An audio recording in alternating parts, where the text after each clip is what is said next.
Sot ai madje përmendi terminin manipulimi më i madh që ka ndodhur nga fillimi i zgjedhjeve të vitit nga viti 91, por faktet megjithatë flasin ndryshe. Nuk përjashton mundësinë që ka pasur, dhe ka pasur me siguri. Ka pasur edhe manipulime, edhe blerje të votës, por këto gjitha ato nuk e zbehin atë që tregohet me shifra. Do thotë, PD-ja ka fituar 485.000 vota, Partia Socialiste ka 770.000, do të është diferencë shumë e madhe, është afro 280.000 vota dallim, është diferencë e jashtëzakonshme, nuk është kjo diferencë e cila mund ta justifikojë çfarë do kesh përdorimi. E dyta, në këto zgjedhje e kam bërë një krahasim me vitin 2021. Partia Socialiste ka humbur 30.000 vota, ndërkohë që Partia Demokratike ka humbur hiç më pak se 245.000 vota. Mirë, po partia, më falë për ndërprerjen, Partia Socialiste me votat e diasporës e më rrin nivelin e saj edhe e kalon. Do thot nuk e ngushton atë diferencë të madhe që ekziston në votë. Unë mendoj se pohimet që i bën zoti Berisha janë në funksion të asaj që ju thatë, në funksion të ruajtjes së unitetit brenda Partisë Demokratike, sepse nuk e përjashtoj mundësinë. A mund ta ruaj këtë unitet me këtë humbje? Në plan afatgjat, gjithsesi jo, ndoshta me mobilizim tani me protesta, nuk e përjashtoj, do të thotë mundet për një kohë, por nuk mendoj për një kohë gjatë, sepse thjesht edhe është çështje edhe orës biologjike, do të thotë. Ky ka qenë dështimi më i madh i zotit Berisha, pavarësia e tij për të sjellur një trashëgimtar, për të reformuar partinë brenda në gjatë fushatës PAM, të njëjtat figura, të njëjtat ide, gati si në vitin 2000, do të thotë. E njëjta gjuhë. Problemi kryesor gjatë fushatës së PD-s ishte nuk kishte zoti Berisha kauzë, nuk kishte kauzë. Rama e pati, Bashkimi Evropian.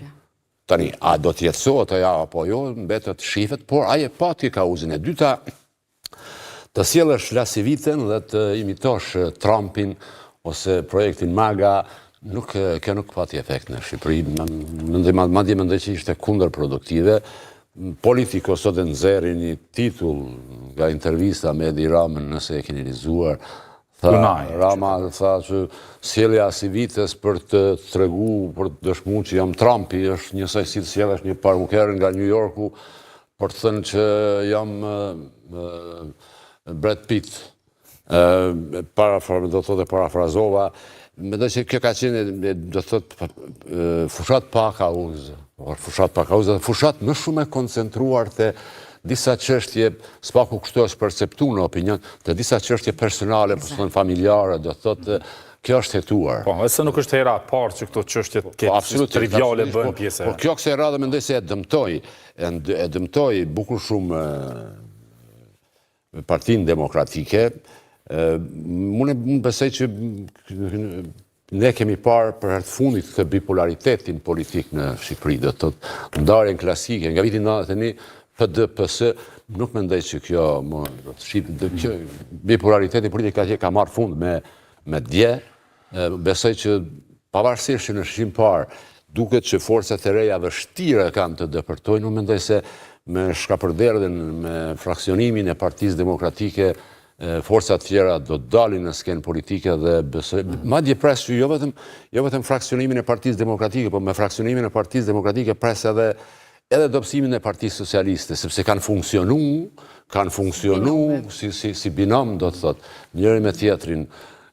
Nuk e përjashtoj mundësinë që zoti Rama dhe e ka dëshiruar zotin Berisha në këto zgjedhje si pandam, do të thotë, sepse kom përshtypjen me lehtë e ka nxjerrë këtë rezultat.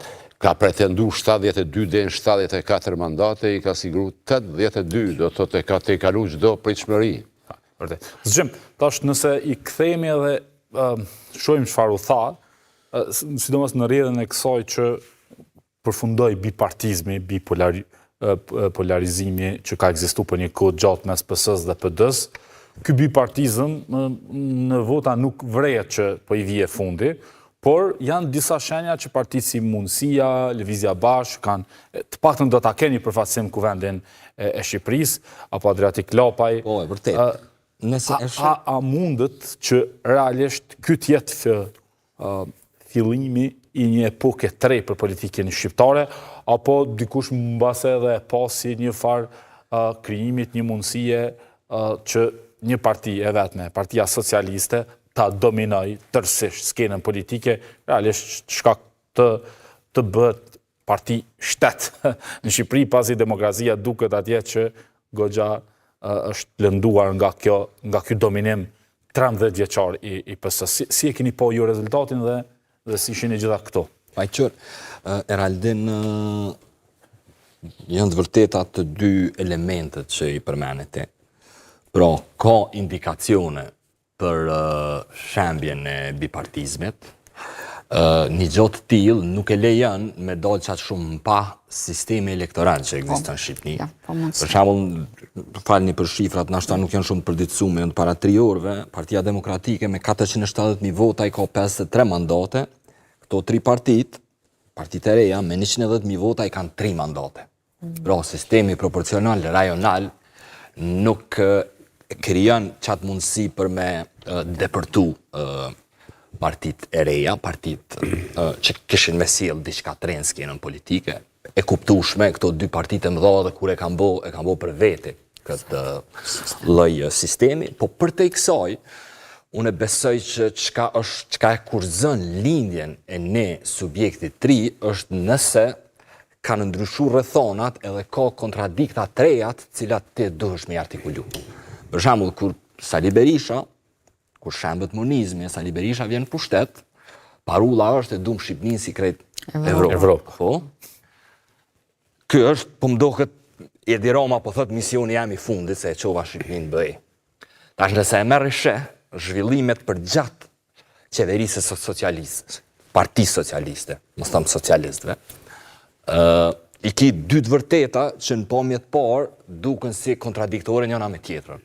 Ma shumë se gjysa e qeverisë të parë socialiste sot është në burg. E në të njëjtën kohë, krejt shifrat thojnë që ka edhe zhvillim. Pra, me thonë, çka me menu për këtë fenomen?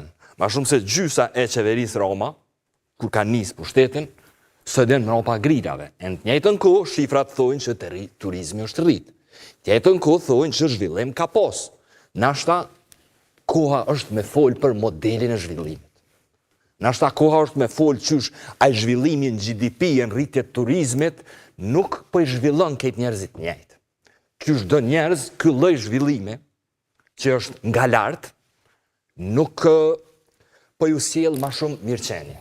Edhe ky model zhvillimi që në shifra e në GDP na tregon për rritje, i ka përzon një 400.000 qytetarë 10 vjet e fundit. Koha është që këto kontradikta dikush me i përmend. E unë besoj që kundërshtimi i oligarkëve është këto lidhje shkurt ma përpara se sa artikulimi strukturës. Na duhet me po cila është shpërndarja, cilat janë tatimet, qysh po ndahet ajo vlerë e shtume që